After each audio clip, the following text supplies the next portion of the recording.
신약성경 마태복음 9장 18절부터 22절까지 여러분들에게 읽어드리겠습니다. 예수께서 이 말씀을 하실 때에 한 관리가 와서 절하며 이르되 내 딸이 방금 죽었사오나 오셔서 그 몸에 손을 얹어 주소서.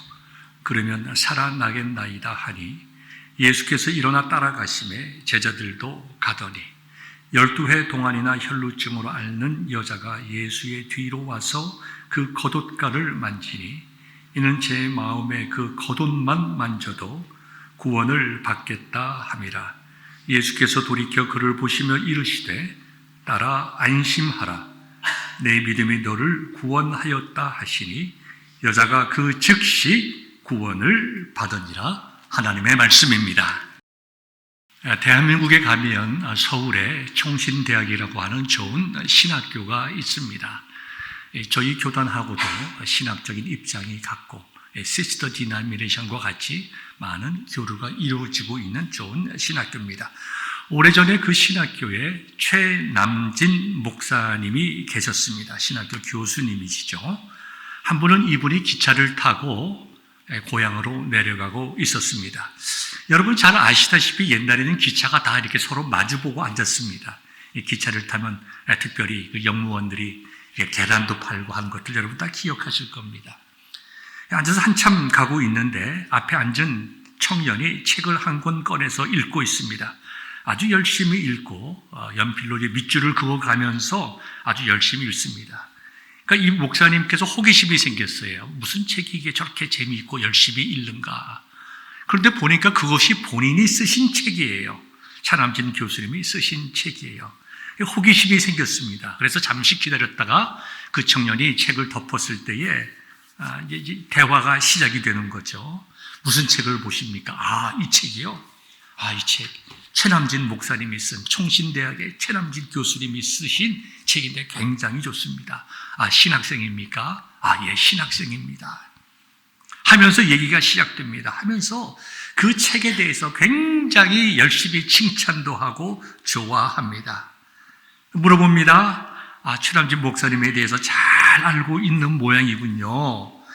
잘 알고 있죠. 그분은 몇 년도에 어디서 태어나시고 중학교를 어디서 공부하시고 미국에 유학가시고 여러분 좀 나이 드신 분들은 아시겠지만 옛날에는 책을 사면 뒷부분의 저자에 대해서 굉장히 자세히 기록이 되어 있습니다. 몇 년도 어디 태생, 중학교, 고등학교. 옛날에는 중학교도 시험 보다 가지 않았습니까? 자세하게 기록되어 있으니까 당연히 이 청년은 그 교수님을 좋아하니까 그 내용들을 잘 알고 있는 거죠. 그래서 한참 그분이 지금 나이가 몇 살이고 총신대학에서 뭘 가르치시고 한참 얘기를 하는 거예요. 그렇게 차박사라는 분을 잘 알고 계십니까? 그럼요. 제가 잘 알고 있죠. 그분에 대해서 물어볼 거 있으면 저한테 물어보세요. 제가 다 알려드릴게요. 지금 차남진 교수가 자기 앞에 앉아 있는데 그것은 모르고 그분에 대하여 지금 열심히 알고 있다고 이야기를 했던 것입니다. 여러분 그 청년이 정말로 최남진 목사님, 최남진 교수님에 대해서 알고 있는 것입니까? 알고 있는 것 아닙니다. 그분에 관하여, 그분이 쓴 책에 대하여, 그분에 대한 어떤 글에 대해서 알고 있을 뿐 그분이 어떤 생각을 가지고 어떤 가치관을 가지고 어떤 믿음을 가지고 살아가는지 1대1로의 아름다운 인격적인 관계로서의 그분은 전혀 알지 못하고 있었습니다. 차 박사님은 끝내 자신의 신분을 밝히지 않았다고 합니다. 여러분 이게 남의 이야기고 재미있는 이야기 같지만 오늘을 살아가는 저와 여러분의 이야기이기도 합니다. 우리는 예수님에 대해 수많은 말씀을 듣습니다. 지금 이 순간에도 여러분들은 예수님에 관한 설교 말씀을 듣고 계십니다. 우리 모두는 주님에 관하여 오랫동안 배웠습니다. 알고 있습니다. 또 우리는 말하고 있습니다. 그러나 그분에 대한 이야기는 우리가 많이 할 수 있겠지만 더 중요한 것, 그분 자신에 대해서는 우리가 잘 모를 수가 있습니다. 무슨 말일까요? 여러분 부모와 자녀의 관계를 생각해 보십시오. 부모와 자녀가 좋은 관계일 때, 아름다운 인격과 사랑의 관계일 때 자녀는 부모가 자기를 사랑하는 것뿐만 아니라 자신에게 무엇을 원하는지를 분명히 알아요. 그래서 어린아이들은 부모님들의 말을 듣고 때로는 말썽 부리는 것 자체도 부모로부터 관심을 얻고 부모를 기쁘게 하려고 애를 많이 씁니다.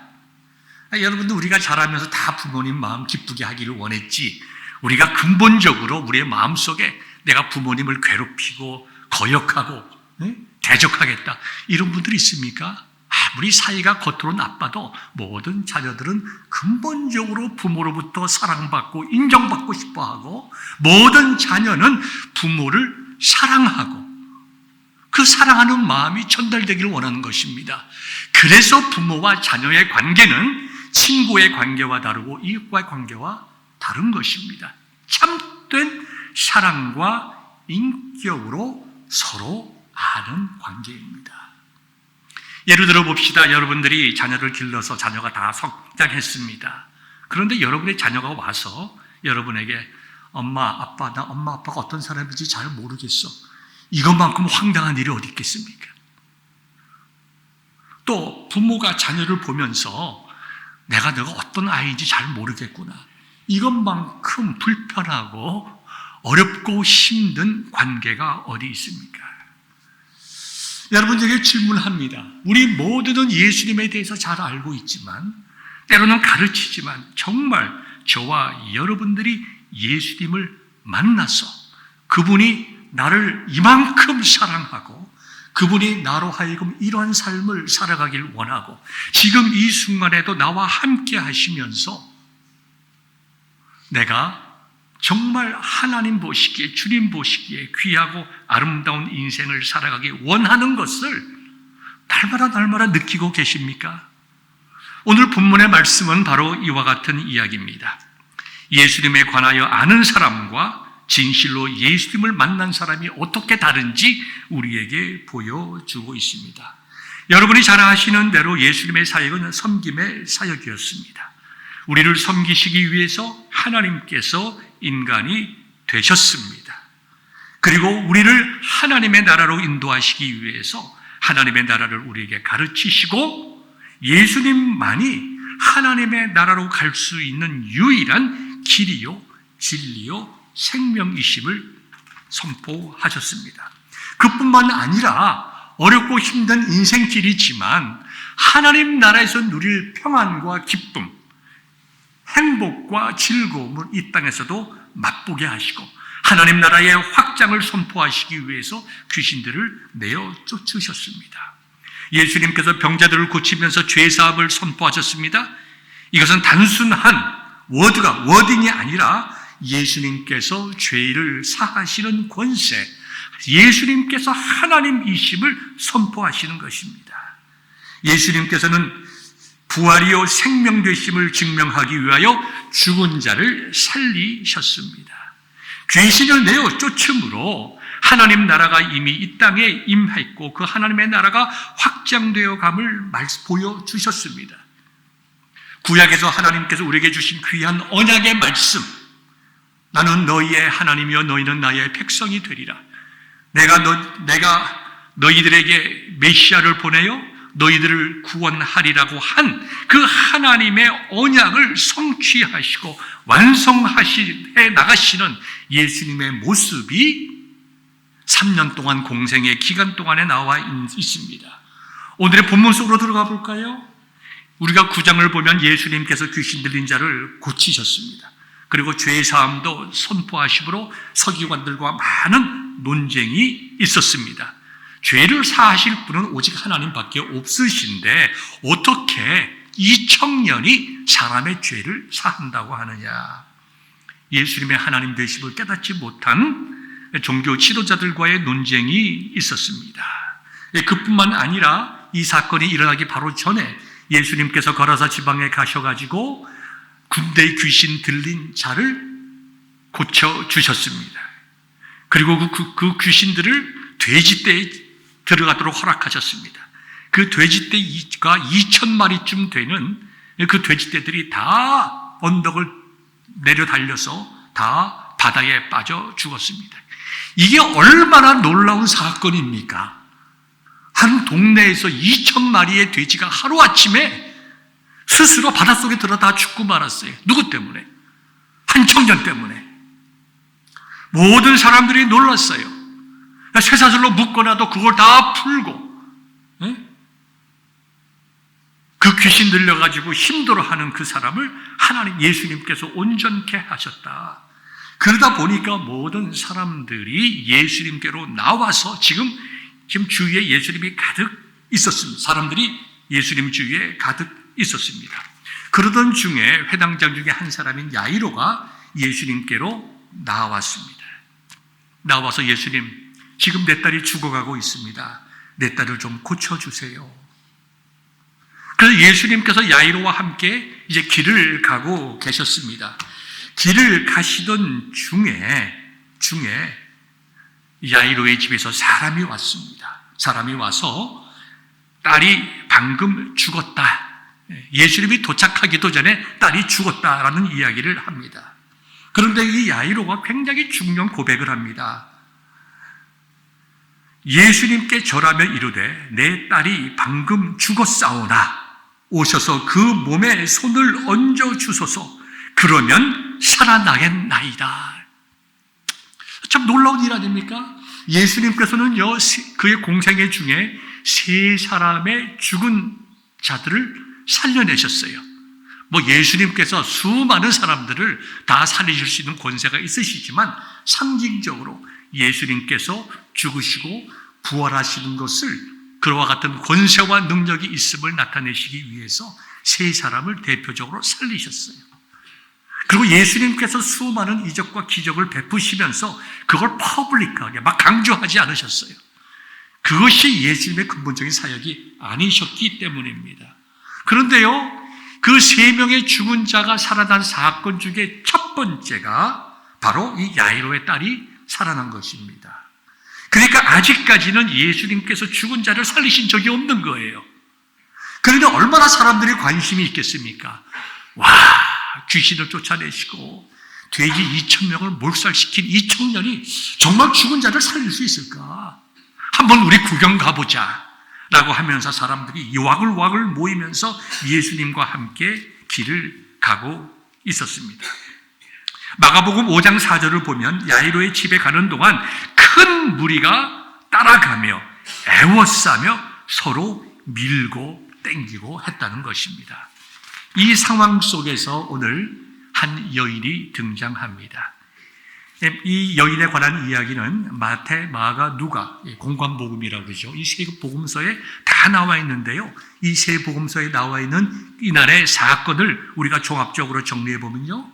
이 여인은 12개의 혈루증, 정확하게 어떤 병이 있는지 우리는 알 수 없지만 아마도 우리 쉽게 생각하기를 아마도 굉장히 심한 여성암에 걸렸을 것이다. 계속해서 하혈을 하는 거예요.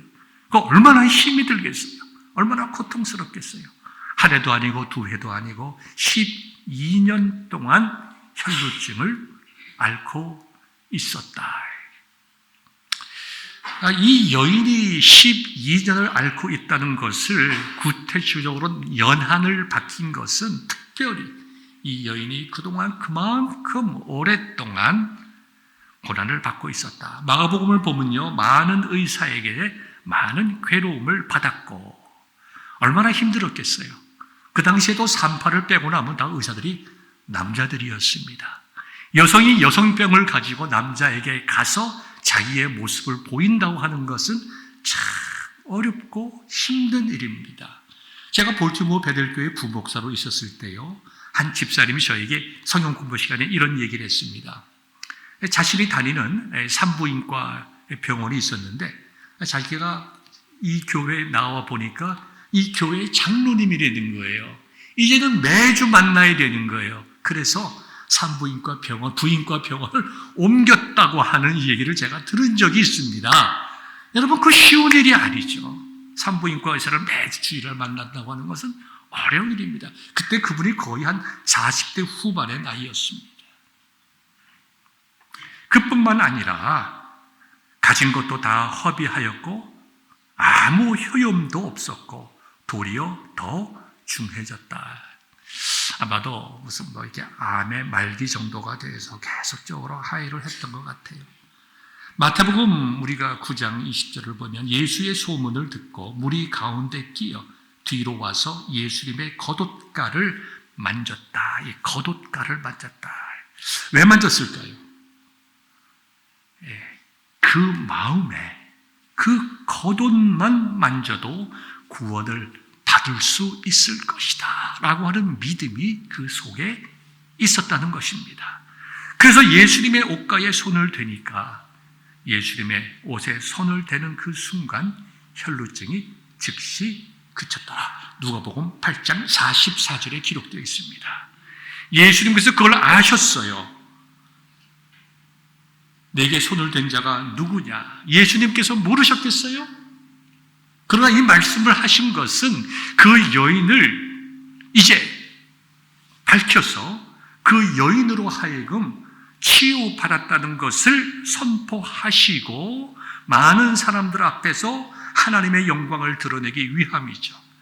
그러니까 사람들이 다 얘기합니다. 아닙니다. 누가 예수님에게 지금 손을 댔다고 얘기하십니까? 누가복음 8장을 보면 베드로와 제자들은 이렇게 이야기합니다. 주여, 무리가 밀려들어 미나이다. 마가복음 5장 31절에 보면 이걸 보시면서 물으십니까? 사람들이 이렇게 왔다 갔다 하는 걸 보시면서, 부딪히는 걸 보시면서 물어보십니까? 예수님께 부딪히는 사람이 많았다는 거예요. 길을 가시는데 이리 밀리고 저리 밀리고. 그런데 예수님께서는 누가복음 8장 46절에 아니다, 내게 손을 댄 자가 있도다. 이는 내게서 능력이 나간 줄 알미로다. 예수님의 능력이 어떤 마술을 하는 것처럼 옷을 통해서 흘러나갔다는 것이 아닙니다. 이것은 어떤 사람이 다른 나와 부딪히는, 얼마나 많은 사람이 예수 옷을 만졌겠어요. 얼마나 옷뿐만 아니라 예수님의 몸을 터치할 수밖에 없는 상황입니까? 그러나 예수님을 옷을 만지고 부딪히고 손을 잡았든지 어떻게든지 간에 수많은 그 피지컬 컨택이 있었을 텐데 그것과 다르게 믿음을 가지고 나에게 나온 자가 있다. 내가 이미 그 사람을 치료하였다. 예수님께서 그렇게 말씀하신 거예요. 자, 이 여인의 믿음을 우리가 잠깐 생각해 봅시다. 여인의 믿음을 크게 세 가지를 얘기할 수 있는데요. 첫 번째, 여인은 예수님의 권위를 인정하는 믿음을 가졌습니다. 옷만 만져도 낫겠다는 고백을 했어요. 이 히브리 문화에서 이 옷자락이라고 하는 것은, 특별히 남성의 옷자락이라고 하는 것은 권위의 상징이에요. 그래서 옷자락에다가, 옷술에다가 하나님의 말씀을 기록하기도 했습니다. 그러니까 얘가 예수님의 몸이 아니라 예수님의 옷자락만 만져도 자신이 온전히 고침을 받을 수 있다고 믿었어요. 그 당시에 의사들은 어떻게 고쳤습니까? 약을 주거나 만지거나, 그죠? 구체적인 진단을 하거나 그렇게 함으로써 환자를 치료했습니다. 지금도 마찬가지죠. 또 그렇게 해 주어야 환자들이 마음의 평안을 얻습니다. 제가 백병원, 한국에 백병원 큰 병원 있지 않습니까? 거기에 이게 그 친척 그 자녀들 가운데 의사 선생님이 있었는데, 제가 옛날에 필라델피아에서 공부할 때 저기 그 유펜으로, 유니버시티 펜실베니아로 공부하러 연수하러 온 분이 있었어요. 그래서 제가 얘기를 했습니다. 그 백 집사님, 백병원이 어떻게 그렇게 크게 됐습니까? 그랬더니 저보고 그래요. 목사님, 그거 별거 아닙니다. 우리 할아버지가요, 환자들을 만져줬다는 거예요. 참 중요하죠? 환자를 만져주는 거예요. 터치해주는 거예요. 여러분, 의사 선생님이 여러분에게 와서 아, 그러세요? 아, 그렇습니까? 한국처럼 쳐다보지도 않고 아, 그래요? 그래 하고 이거 약사 드십시오. 이것하고 환자가 다리 아프세요? 다리를 만져주는 거예요. 제가 이 발 때문에 고생을 많이 하지 않습니까? 발이 차고 참 고생합니다. 가면 제가 미안할 정도로 그 의사 선생님이 제 발을 만져요. 맨손으로. 제가 미안하죠. 그러면서 고맙죠. 거기서 신뢰가 생기죠. 만짐이라는 것이 굉장히 의사에게 있어서 중요한 것입니다. 신뢰를 만드는 것이 터치예요. 그런데 이 여인은요, 예수님의 터치를 바라지도 않았어요. 내가 예수님의 옷자락만 만져도 낫겠다라고 하는 것은 예수님을 의사로 본 게 아니에요.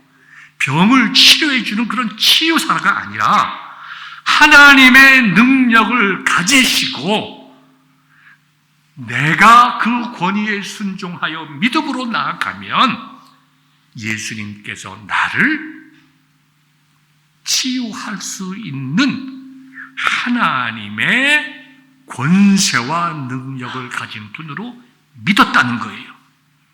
여러분, 지금은 우리가 예수님에 대한 지식이 많습니다.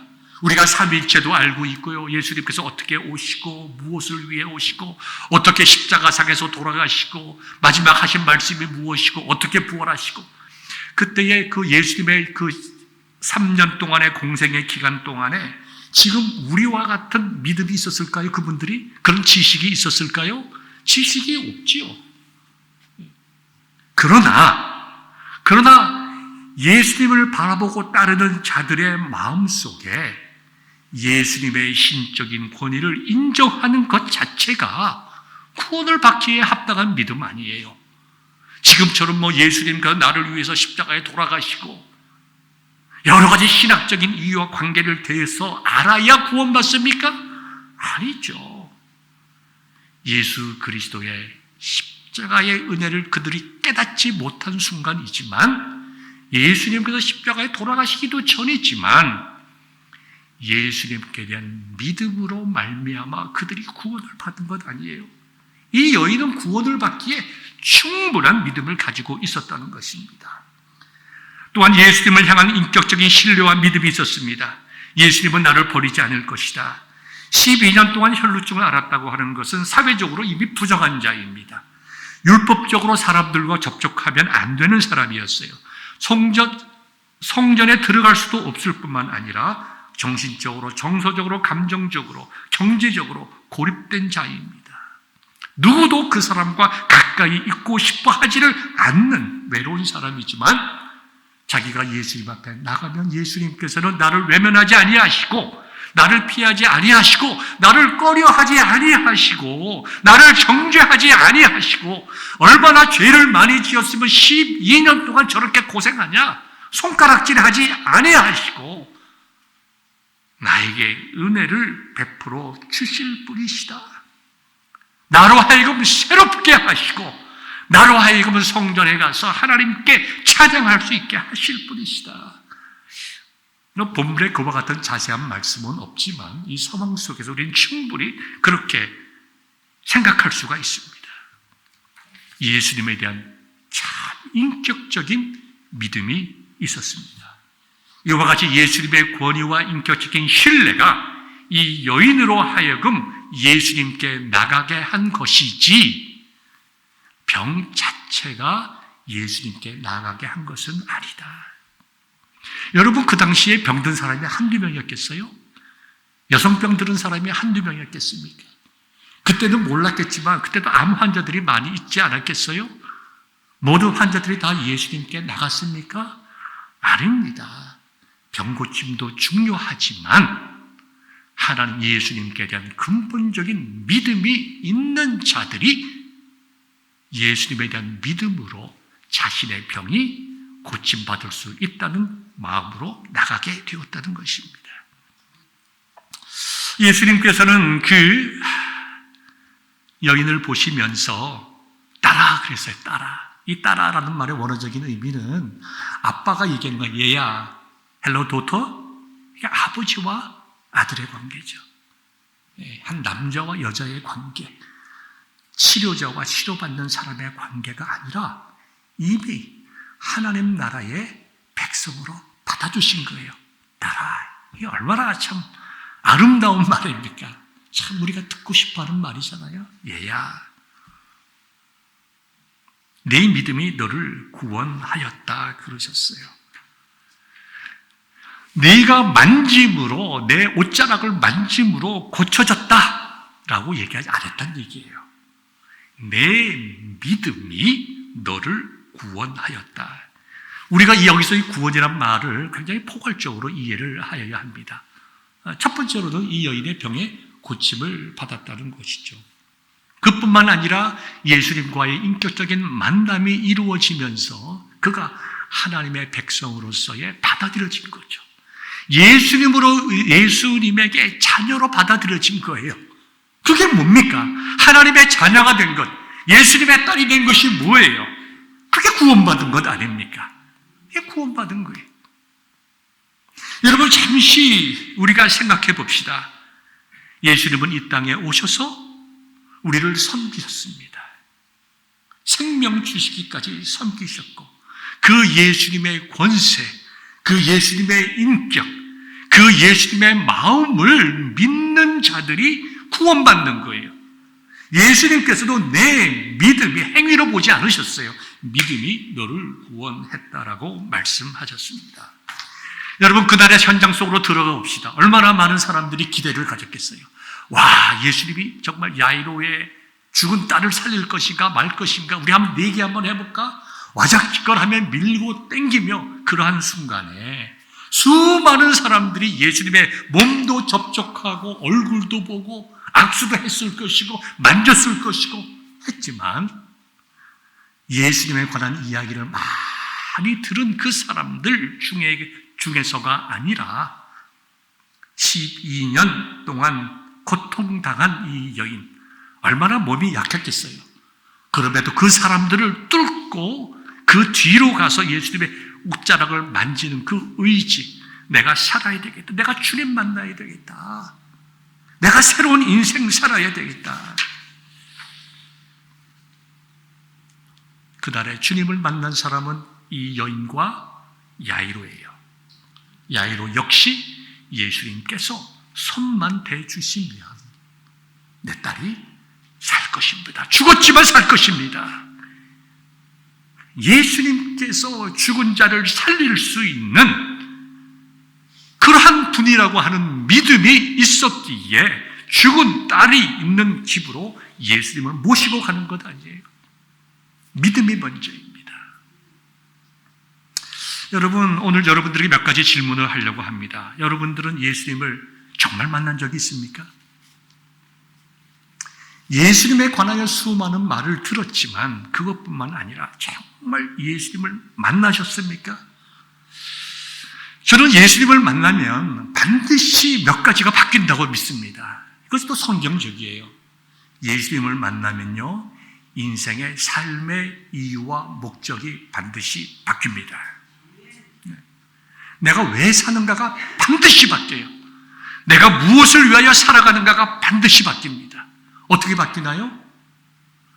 하나님께서 기뻐하시는 인생 사는 것으로 마음이 바뀐다는 거예요. 그게 주님 만난 사람이에요. 어린 아이들의 마음속에 얼마나 부모로부터 인정받고 싶어하는 마음이 있는가 아세요, 여러분들? 얼마나 부모에게 잘하고 싶고 칭찬받고 싶어하는 줄 압니까? 아이들 똑같아요. 아무리 말썽을 피우는 아이들이 있다고 하지만 똑같습니다. 정말 아이들이 자기 엄마, 자기 아빠 사랑합니다. 관계가 틀어져서 아주 불편한 관계가 되었다 하더라도 그럴수록 아버지, 어머니 돌아가시면 제일 많이 마음 아파서 우는 자식들이 바로 그런 자식들입니다. 왜요? 부모 사랑하니까. 우리가 예수님 만나면 우리가 그렇게 바뀐다는 거예요. 여기 뭐 젊으신 분들도 있고 나이 드신 분들, 우리 부모님들 세대도 계십니다만은 관심이 바뀌는 거예요. 젊었을 때는 결혼 전에는 이성에 대해서 관심이 있죠. 왜 결혼하고 뭐 집 사는 것, 좋은 차 사는 것, 애들 기르는 것, 경쟁적으로 좋은 아이들이 뭐 좋은 학교 가고 좋은 직장 가지고, 그거 중요하죠. 중요하지만 정말로 프라이머리, 첫 번째로 내가 자녀들을 양육하면서 아이들에 대한 관심을 가질 때 이 아이들이 어떻게 하나님의 기쁨이 되는 자녀가 될 것인가, 그것이 자녀를 기르고 양육하는 첫 번째 목적이 되지 않는다면 좀 심각하게 주님 만나기를 소망해야 될 것입니다. 나이 드신 분들, 우리의 인생길이 얼마 남지 않았다고 생각할 수가 있어요. 내가 10년 살겠나? 내가 100세까지 사십니다 라고 얘기하면 아이고 내가 무슨 100세까지 삽니까? 그럼 얼마 남지 않았다면 어떻게 죽음을 준비하고 계세요? 두렵습니까? 생각하고 싶지 않습니까? 아니요. 죽음이라고 하는 것은 문을 열고 천국 가는 순간이에요. 거기에 대한 분명한 확신이 있다면 내가 예수 그리스도 안에서 죽음을 잘 준비할 수 있어요. 누가요? 진짜로 예수님 만난 사람. 여러분, 저와 여러분들은 혈루증에 걸린 사람들이 아닐 것입니다. 그러나 우리는 영적인 혈루증 걸린 사람들이 우리 주위에 많이 있습니다. 영적으로, 신앙적으로. 예수님을 교회를 오래 나오고 예수님 교회 다니다 보니까 집사도 되고 권사도 되고 장로도 되고 또 목사도 되고, 그러나 진정으로 예수님만을 위하여 살아가겠다는 그러한 결단과 가치관의 변화가 없다고 하면 이건 심각한 문제입니다. 정말 우리가 영적인 혈루증에 걸린 거예요. 저와 여러분들이 예수님 만나야 돼요. 결단을 하고 만나야 돼요. 지난달에는 한국 경주에서 33차 경주 APEC이 열리지 않았습니까? 아시아 패시픽 이코노믹 코퍼레이션, 아시아 태평양 경제회의입니다. 우리 참 잘 치렀어요. 트럼프 대통령도 오시고 또 중국의 시진핑 대통령도 오시고 뭐 여러 수상들 많이 오시고 또 이재명 대통령께서 잘 있게 하셔서 참 좋았습니다. 저도 참 기도도 많이 했는데 참 감사하게 잘 끝났어요. 근데 그 비하인드 스토리가 있습니다. 작년 3월 달에 경북 일대에 덮친 굉장히 역대급 산불 때문에 서울시 면적의 1.7배가 되는 땅이 불탔습니다. 여러분, 서울시가 얼마나 큰지 아세요? 제가 살았던 관악구 신림동 쪽에서 저기 구파발이나 쪽이나 가려면요 버스 자가용을 타고 1시간 이상 가야 돼요. 그 큰 넓은 서울시의 1.7배 되는 나무들이 타고 말았다 이거죠. 그런데요, 코아스라고 하는 가구 회사에서 그 나무들을 다 모았어요. 그 나무들은 상업용 가치가 없습니다. 이미 그냥 땔감으로밖에 사용할 수 없는 그런 나무였어요. 그런데 그 나무들을 다 가지고 와서 불탄 부분을 제거하고 그 다음에 그것을 재가공해서 목재로 만들었습니다. 그거 목재로 만든 이유는 이거예요. 불에 탄 나무들을 다시 버리지 말고 다시 가구로 만들고 이재민들이 이 불탄 나무들이 버려지지 아니하고 정말 멋지게 쓰였다고 하는 것을 보여주므로 이 화재로 인한 상처를 치유하기 위해서 그는 그것을 다 모아서 적은 가구들을 만들었는데요. 그 가구들이 이 에이펙 정상회의에 쓰였다는 거 아닙니까? 불탄 나무들이 트럼프 대통령이 앉았던 의자가 되고 시진핑 주석이 앉았던 의자가 되고 각국의 정말 대통령 수상들이 모여서 회의를 하는 그런 원탁 나무가 되었다는 것입니다.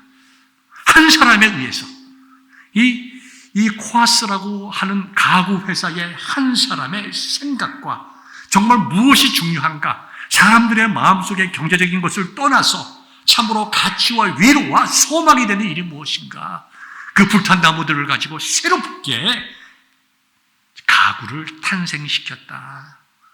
여러분 마찬가지 아닙니까? 저와 여러분들이 우리의 마음속이 다 불타버린 영적으로 정말 다 쓸모없이 된 사람들도 우리 가운데 있을지 모르겠어요. 오랫동안 영적인 그런 아픔으로 인해서 심령들이 정말 기쁨을 잃어버리고 교회 나가긴 나가고 신앙생활을 하긴 하지만 조금만 누가 건드리면 짜증내고 반발하고 싸우려고 그러고 문제를 일으키고, 여러분 영적으로 병든 분들이 우리 주위에 많이 있어요. 뭐 나는 아니다 얘기할 필요가 없습니다. 우리 모든 사람들에게 다 조금씩 그렇게 있습니다. 그러나 우리가 주님 손에 붙잡히면, 우리가 주님 만나면 주님께서 불타버린 나무를 트럼프 대통령이 앉을 수 있는 의자로 만들듯이 저와 여러분들의 인생을 바꿔주실 줄 믿으시기 바랍니다.